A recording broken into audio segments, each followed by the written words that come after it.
I'm Lan. I'm an undergraduate at Harvard University, planning on studying applied math. And I'm Nina. I'm also an undergraduate at Harvard University, and I'm also planning on studying applied math. And welcome to our second CGP webinar. Today our topic will be applying to top US colleges. To start off with, we're going to give out some admission statistics for the 2017 application pool. For Stanford, the admission rate was 4.65%, and that's the lowest out of all the top universities in the United States, followed by Harvard, which have an admission rate of 5.2%, and Columbia, which has an admission rate of 5.8%. So now we're going to give a general timeline for the application process. So usually the college application process begins in August of your senior year.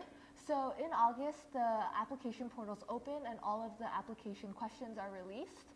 So from September to October of your senior year, you will be working on your supplemental essays, filling out the personal data in your application portals, and also finalizing your standardized test scores for early action or early decision applications. And then on November 1st, early action and early decision applications are due. So between November and December, you will be doing your early action and early decision interviews with alumni of the colleges you applied to. And then from November to December, you will be working on your regular decision applications and also finalizing your test scores for that application pool. And then finally, in mid-December, your early action and early decision results are released. And then after that, you can choose to apply to regular decision schools. And those applications are usually due at the beginning of January. And then from January to February, you will be doing your regular decision interviews with alumni of the colleges. And then in March, your regular decision application results are released. And in April, you will be visiting all of the schools you were admitted to, checking out their academics, social life, and other factors of the college to see if you and the college are a good fit. And then finally in May, usually on May 1st, you will commit to a college to spend your next 4 years at. Now we're gonna answer some frequently asked questions. So the first one is, what are the differences between early action, restrictive early action, and early decision? We're gonna some of the similarities between those are that all the applications are due November 1st and the results are released mid-December. These the application pool also yield higher admission percentage. So early action allows students to apply for the early cycle of the school's application pool. Restrictive early action is similar to early action, but you are only allowed to apply to one private college. For early decision, that is also similar to early action, but when you're admitted to that school, you must go attend that school. Some examples of early decision schools are Cornell and Columbia. So another commonly asked question is, how important are test scores to admissions? So applications are reviewed holistically, meaning that admissions counselors will look at the student's entire profile to decide whether or not to admit him or her. So usually the student's personal essays, test scores, extracurricular activities, academic scores are all analyzed by the admissions counselor to determine if he or she meets the requirements for admission. So for test scores, you should try to aim for the median test score range of admitted students of the colleges you are applying to, and usually these statistics can be found online. So test scores are important, but they're not the end-all be-all. So even if your test scores fall below that median range, don't be discouraged, and you should always apply to that college just to see if you can get in. Test scores are typically used to gauge if an applicant reaches the threshold for review. So usually the admissions counselor will check their test scores to see if they have the academic potential to achieve at a certain university. Another question that is common are, what are the differences between the coalition, common, and universal college applications and all the other college applications? So most students apply through the common application because that's accepted by over 700 institutions. The coalition app is accepted by 90 institutions, and the universal app is accepted by 30 colleges. Some other applications are the MIT app and the University of California apps. Those colleges have their own application, so you must look into those if you want to apply. Now we're going to elaborate more on the application process. So the first step of the application process is usually the common application, since it is a centralized application portal that most universities use for college applications. Some notable exclusions of colleges that don't use the common application are MIT, Georgetown, and state schools such as University of California and also the University of Texas system. So the components of the Common App are the Common App essay. The questions for the essays are released early August, and you should look into those questions and start thinking about what to write early. Another component of the Common App is the Common App questionnaires. So those are going to ask you to list your activities, your awards, your family background, etc. You also have to ask your teachers and guidance counselor for their recommendation, which consists of which is a letter.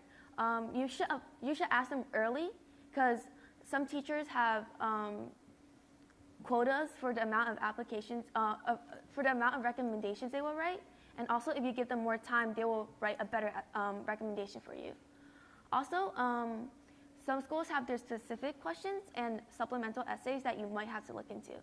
Also, there are also additional supplements that are optional, but if you submit them, you might have a better standing in your app. Another portion of the application process is the interview. Interviews are usually optional, but they are highly recommended by the colleges. Participating in an interview usually shows interest in the college that you are applying to. Interviews are not interrogational, but more conversational.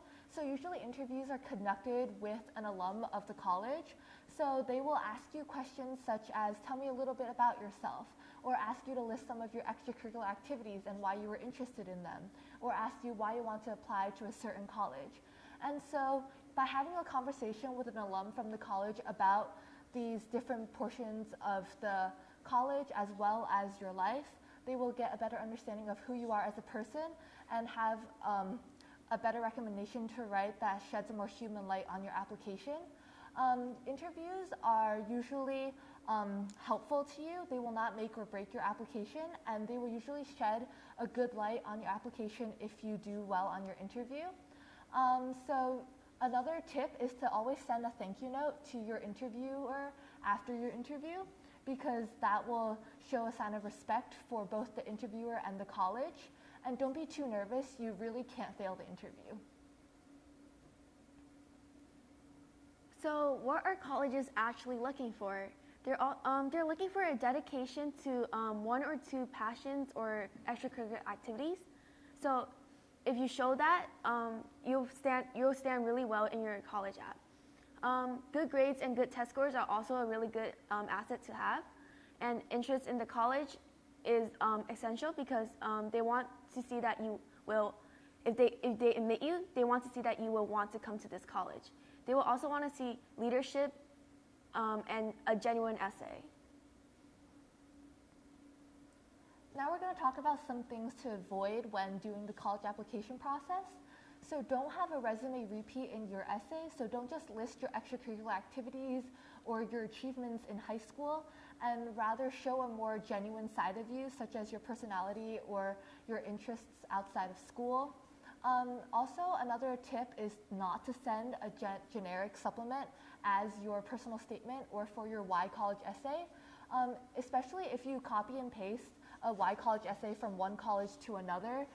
That can have a very negative effect on your entire application for both colleges. Also, another thing to avoid is sending too many supplements or recommendations.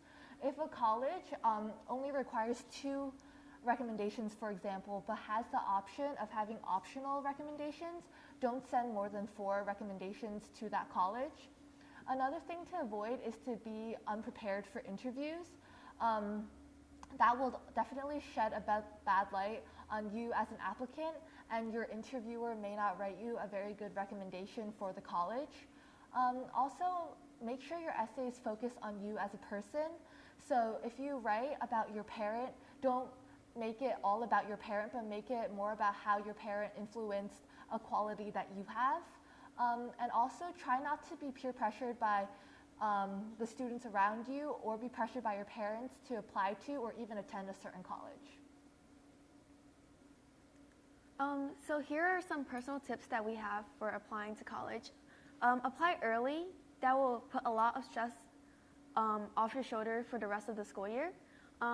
Get your standardized test scores finished early so you have that time to write your essay and focus on your schoolwork and maintain a high GPA. Use the Common app. Yeah, that's it. Yeah. So some other tips that we have is to use Harry Bald's On Writing the College Application Essay. That is a book I personally used when going through the application process. He gives a lot of really good tips on how to brainstorm ideas for your personal statement, what to avoid in your college application essays, as well as some examples of successful college application essays in his eyes. And another thing I used were the MIT admissions blogs. So these are blogs written by students at MIT that shed a really personal light on different facets of the college application process, such as the interview or the personal statement, and they were very helpful. So thank you so much for watching our second webinar presentation, and let us know if you have any questions by typing them in.